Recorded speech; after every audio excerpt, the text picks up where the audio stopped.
మాంత్రికుడు Trivikram, power star Pawan Kalyan కాంబినేషన్లో తెరకెక్కుతున్న సినిమాకి ఇంతవరకు టైటిల్ ఫిక్స్ చేయలేదు.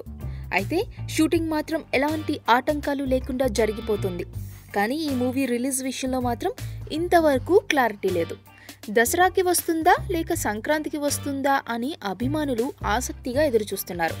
పవన్ కళ్యాణ్ నటించిన కాటమరాయుడు ఆశించిన విజయాన్ని ఇవ్వకపోవడంతో పవన్ ప్రస్తుతం చేస్తున్న మూవీపై ఎక్స్పెక్టేషన్స్ హై లెవెల్లో ఉన్నాయి.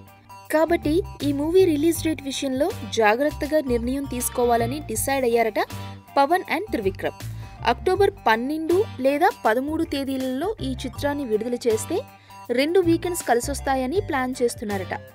అక్టోబర్ 19 గురువారం దీపావళి కావడంతో ఆ తర్వాత శుక్ర, శని, ఆదివారాలు కావడంతో ఈ హాలిడేస్ సినిమాకి బాగా కలిసొస్తాయని భావిస్తున్నారట పవన్ అండ్ త్రివిక్రమ్.